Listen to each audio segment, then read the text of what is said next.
이번에는 우리 3분 대성 정용분부터 시작할 차례가 있습니다.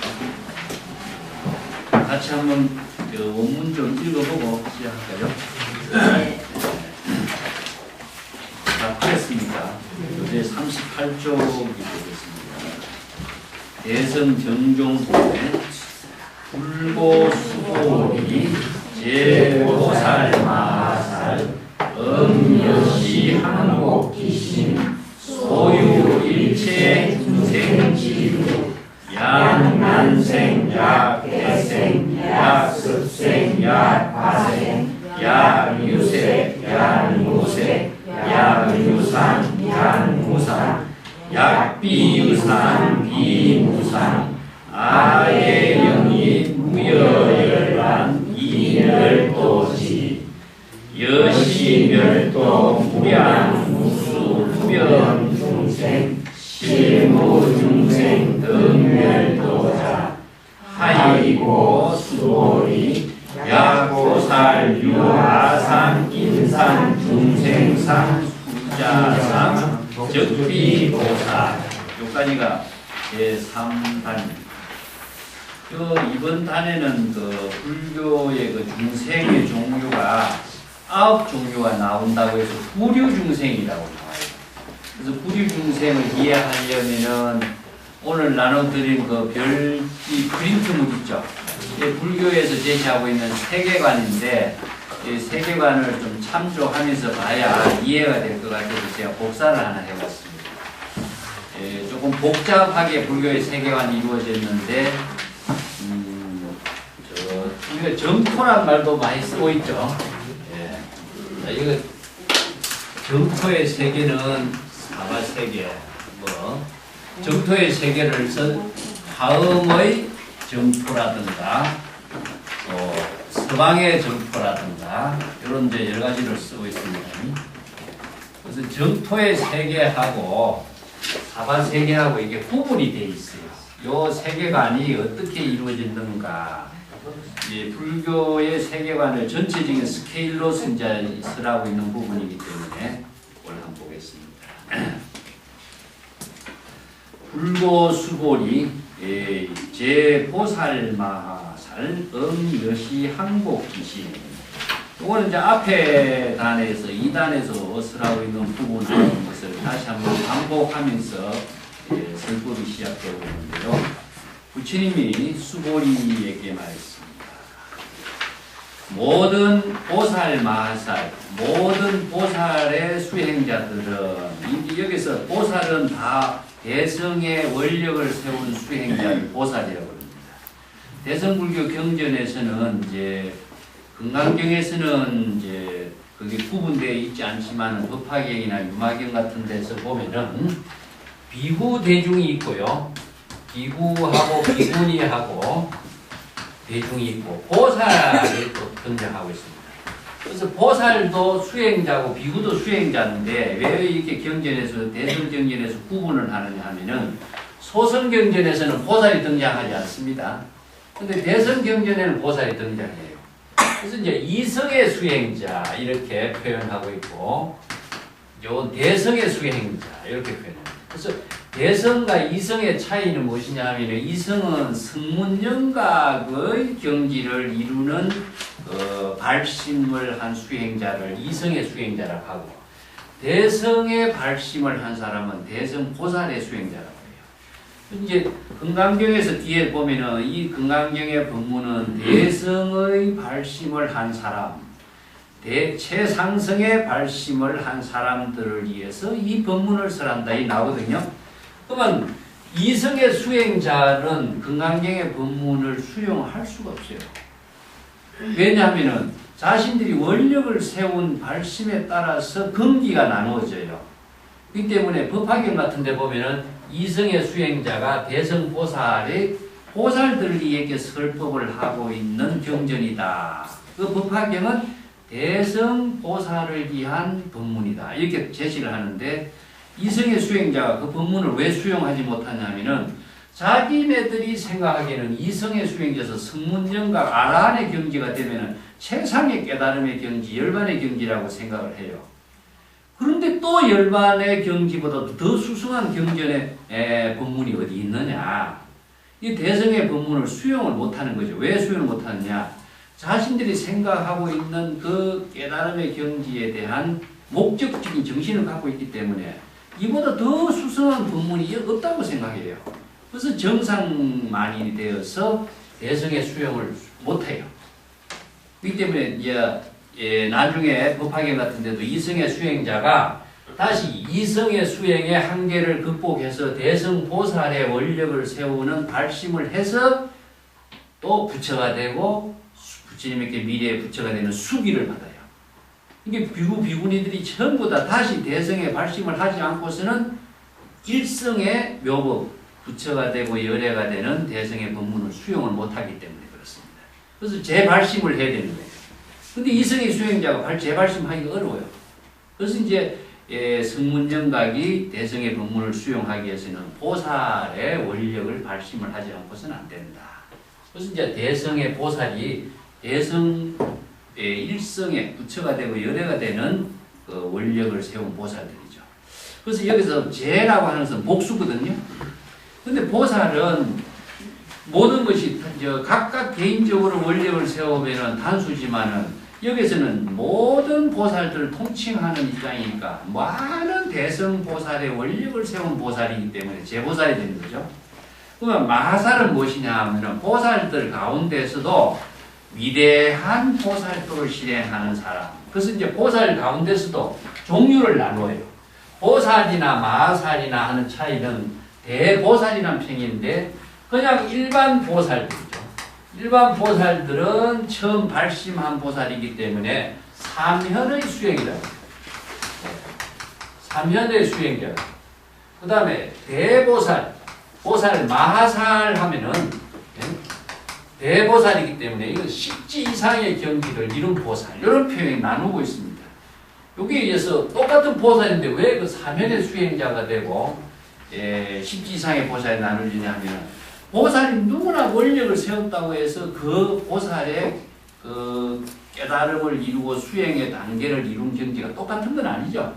그래서 처음에 이제 신심을 갖고 있는 보살도 있고, 이것은 삼현의 수행자라고 하는 것은 불법의 모든 가르침을 지식으로 익히고 자기가 경전 공부를 통해서 완전히 경전을 많이 알고는 있지만은 그 경전의 지식을 가지고 사막의 수행을, 대정의 사막의 수행을 아직까지도 계속하고 있는 사람, 그런 입장이죠. 그렇기 때문에 사막의 수행을 자기 자신이 마음대로 지혜로 쓸 수 있는 경지의 사람은 십지 이상의 보살이 되어야 돼요. 그렇기 때문에 십지 이상의 보살은 법신의 지혜를 진여 법신의 깨달음의 지혜를 부족한 보살이다. 그래서 십지 이상의 보살은 불퇴전의 경지를 이룬 보살이라고 해요. 불퇴전이라는 것은 다시 중생의 그 생사윤회나 번뇌망념에 타락을 하지 않는 그 지혜를 갖고 있는 보살이에요. 그렇기 때문에 보살이라도 처음에 처음에 십지 이상의 보살은 그냥 사면의 보살, 십지 이상의 보살은 대보살. 그래서 십지 이상의 보살의 경지가 되어야 이제 다시는 생사윤회에 떨어지지 않고 독자적인 깨달음의 그 지혜, 법신의 지혜를 부족한 능력을 갖춘 보살이다. 이렇게 해서 그 보살과 대보살이 이렇게 나눕니다. 그래서 마하살이라고 붙이기에는 이제 보살과 처음 발심한 보살과 또 큰 보살의 지혜를 갖춘 보살, 전체를 통칭해서 제보살, 마하살 이렇게 표현합니다.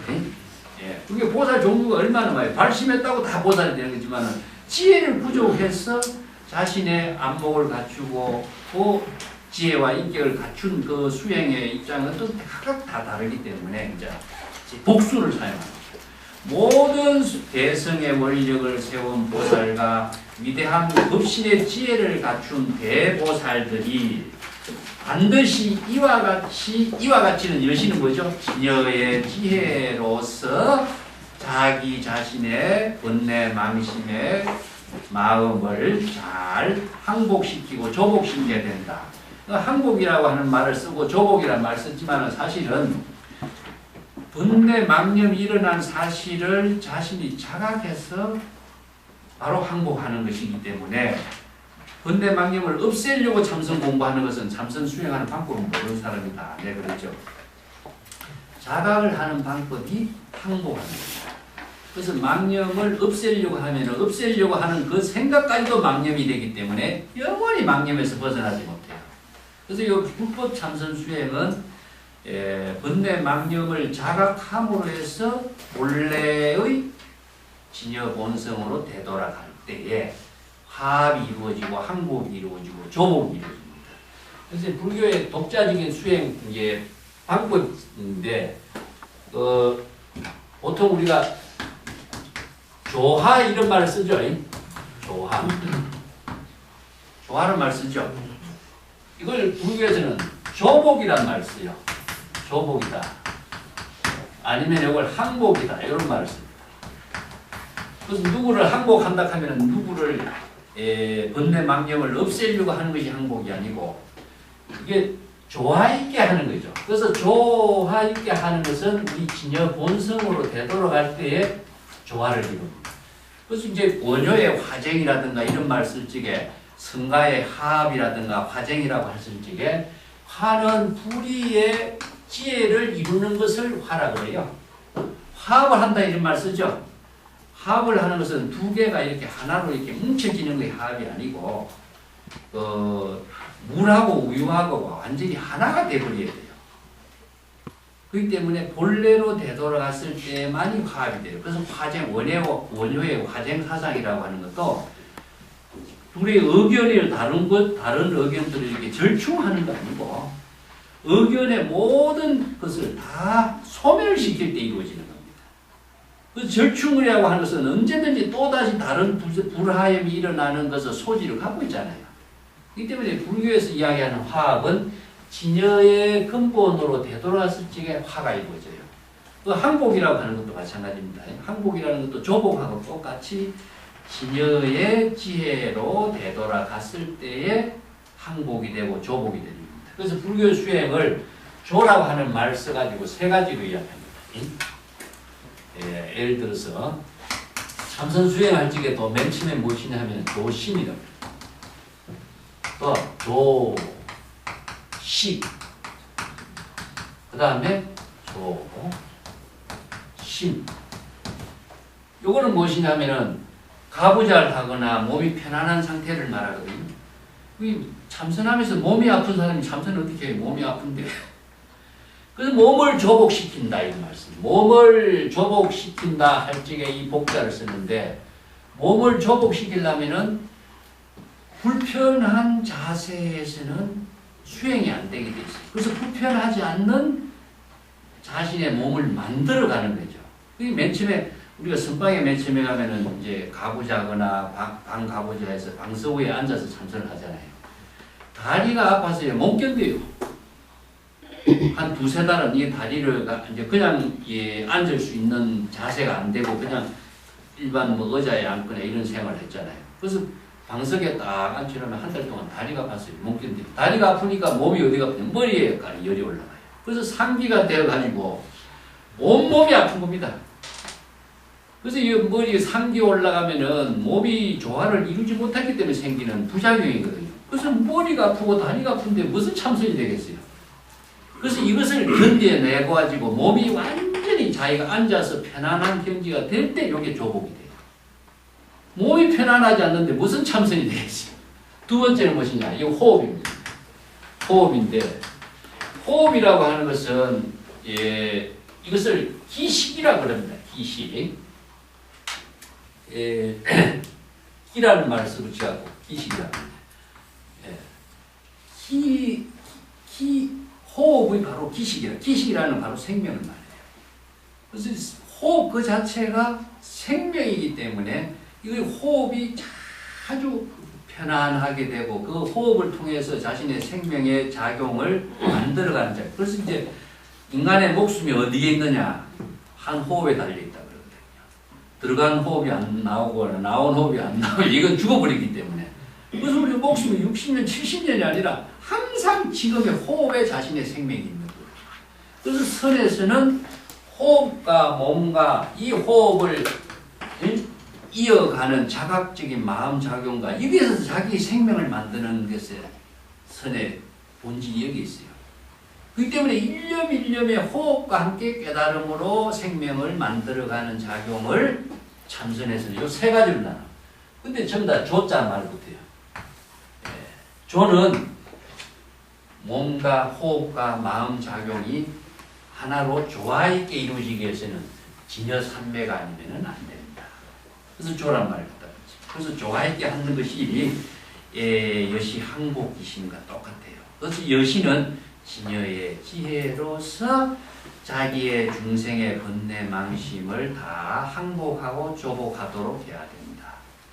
대상으로서 번뇌 망심을 조복하고 항복시키려고 한다면 싸우는 주체가 항상 남아있습니다. 그렇지만 자신의 진여의 생명의 작용으로서 할 때에 불의의 묘용으로 이루어져요.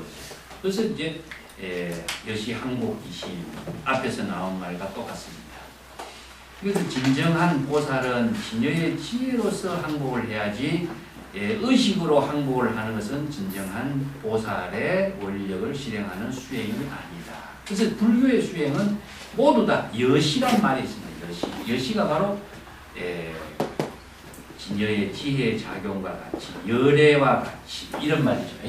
그 열애란 말하고 여시란 말하고 내가 항상 같다고 이야기했는데 진여 이 말이 항상 불교에서 기본적인 대성불교에서 기본적인 어른데 요건 부득이 이름 붙인 거거든요. 그래서 여기다 열애자를 하나 붙여요. 참된 진실된 본래 그대로의 생명활동이 지금 진행하고 있는 상태, 이게 열애예요. 열애가 있는 존재가 아니고 명사화되는 어떤 실체가 아니고 우리들 모든 존재가 각자 생명활동하는 주체의 그 근본을 참된 본래 그대로 여여하게 생명활동이 진행되고 있는 상태예요. 왜냐하면은 우리가 무상이라고 하는 것 자체가 바로 생명활동하고 있는 그 진행의 상태를 말하거든요.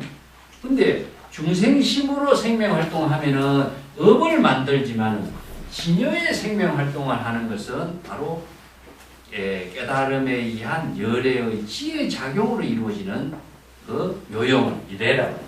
그래서 레라고 하는 것은 지금 진행되고 있는 상태, 시간적으로나 공간적으로나 생명활동적으로나 진행되고 있는 그 상태를 말해요. 그래서 생명활동을 열애라고 합니다.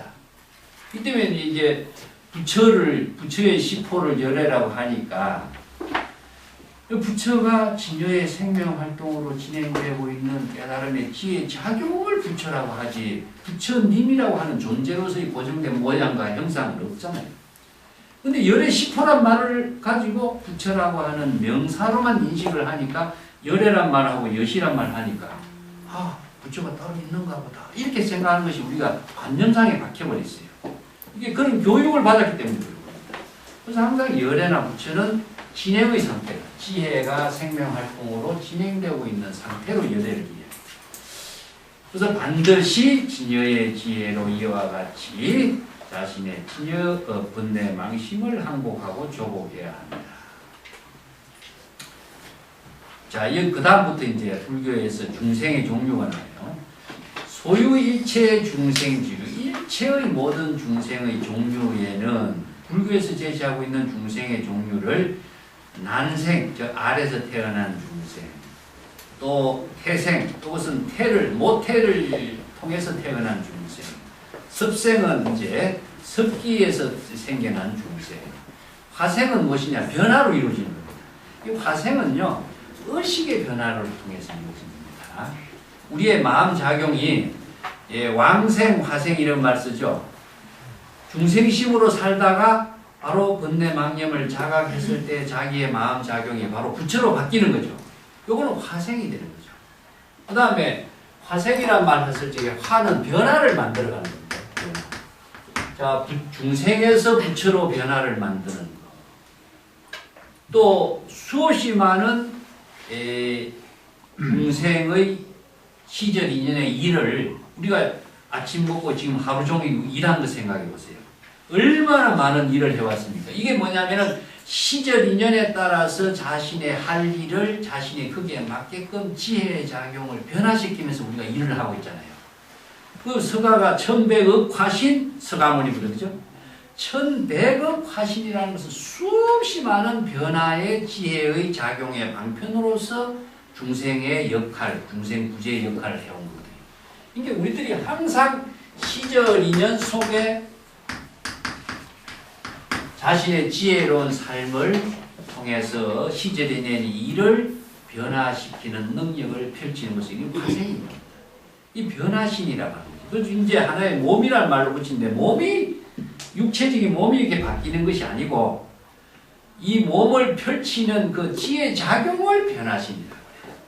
그래서 1100억 화신의 변화신인데 여기서 화생이라는 것은 다른 말로도 화생은 왕생과 같은 의미를 두고 있습니다.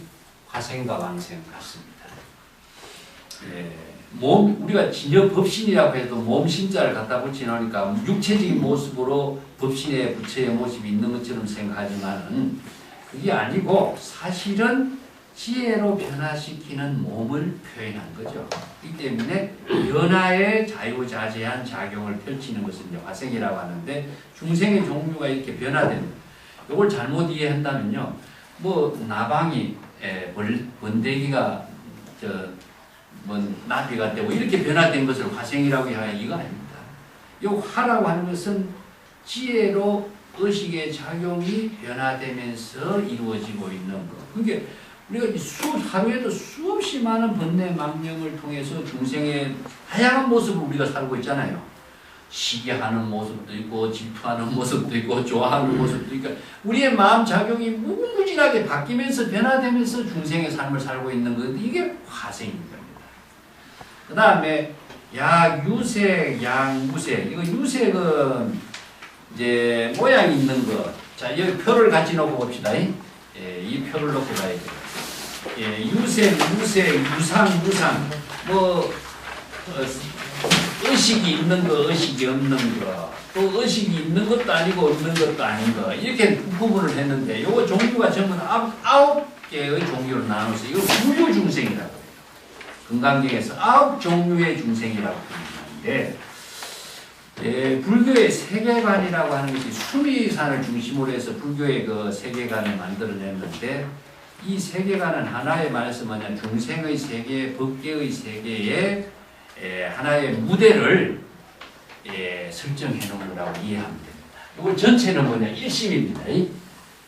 일심에서 이루어지고 있는 세계를 나눠놨어요. 우선 요 칠판부터 먼저 보세요. 우리의 일심의 세계가 진여의 지혜로 이루어지는 때는 진여문이 되고 진여법신이 되고 열애가 되고 정토의 세계를 이루어요.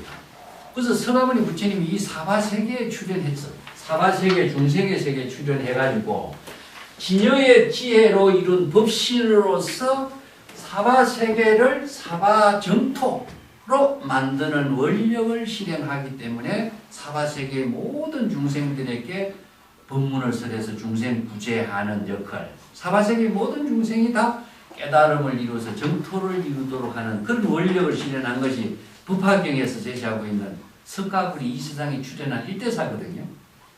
그렇기 때문에 정토라고 하는 것은 바로 진여, 법신, 청정의 세계. 그래서 대표적인 정토가 정토 3부경에서 법장비구가 48가지 원력을 세우죠.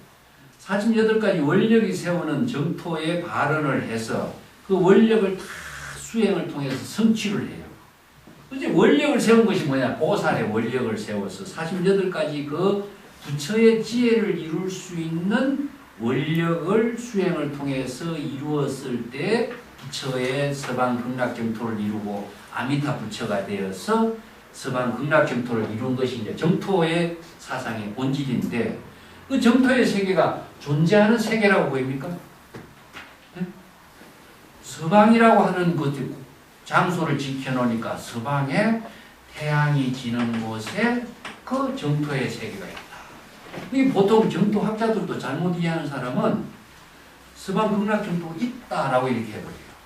그 다음 불교는 유심의 유물적인 사관의 종교가 돼요. 자, 요 일심을 놓쳐버리기 때문에 그렇습니다. 일심의 깨달음의 세계를 정토라고 해요.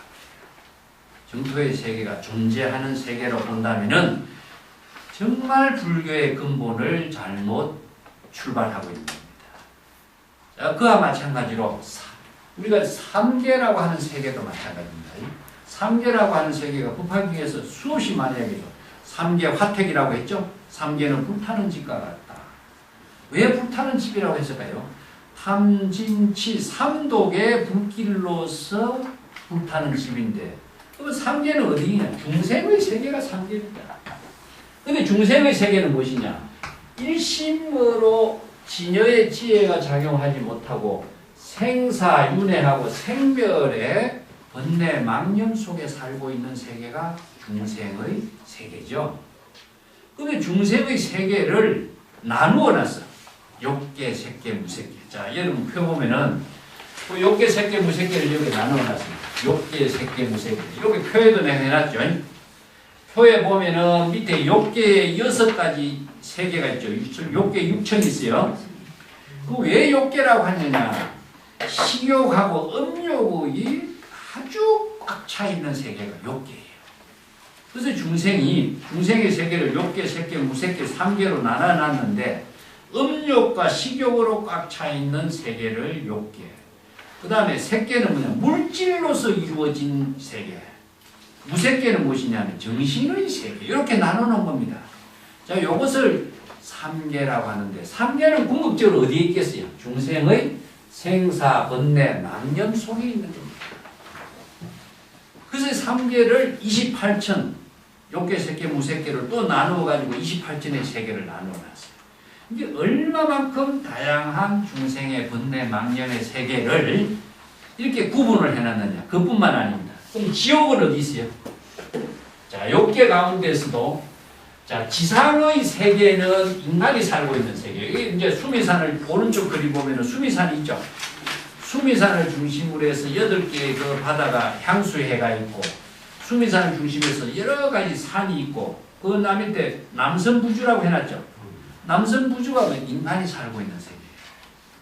그 밑에 8대 지옥의 세계 있죠. 이것은 지옥의 세계는 지하에 있어요. 지하에 있기 때문에 지옥 아기 축생의 세계는 사막도라고 합니다. 자, 여기에서 지하의 세계에 사막도가 있고 지상의 세계에 인간의 세계가 있고 또 천상의 세계가 있죠. 이게 바로 불교에서는 육도윤회의 세계가 나눠지죠. 근데 육도윤회의 세계는 삼계라고 하는데 삼계는 궁극적으로 어디에 있느냐? 중생의 생사, 번뇌, 망념 속에 있습니다. 그러면 삼계라고 하는 것도 도리천이네 뭐 타화자재천이라고 하는 이 세계를 천상의 세계를 다양하게 설정을 해놨지만 그 세계는 실제로 존재하는 세계가 아니고 중생의 의식 속에 있습니다. 자, 삼계 그 자체도 중생이 윤회하는 세계입니다. 윤회하는 세계인데 지하에 있는 세계가 지옥아기 축생의 세계는 왜 지하의 세계냐? 가장 악업이 삼막도에 떨어진 중생은 탐진치 삼독하고 또 5가지 오역죄라 그러죠. 부모를 죽이고 뭐 부처의 몸에 피를 내고 성가의 하합을 받들이고 해서 5가지 큰 중죄를 지은 자는 사막도에 떨어진다. 사막도에 떨어지면요 지옥의 세계는 빛이 비치지 않아요. 이게 무간지옥이라 그래요. 무간이라는 것은 공간이 없기 때문에 공간이 있어야 이 빛이 들어가잖아요. 그죠? 근데 공간이 없기 때문에 빛이 들어가지 않아요. 빛이 들어가지 않기 때문에 부처의 지혜 광명에 빛이 안 들어가니까 이 지옥에 있는 세계는 불법의 인연을 맺을 수가 없다. 그래서 이 판란에 들어가요. 8가지 불법을 만나기 어려운 세계에 사는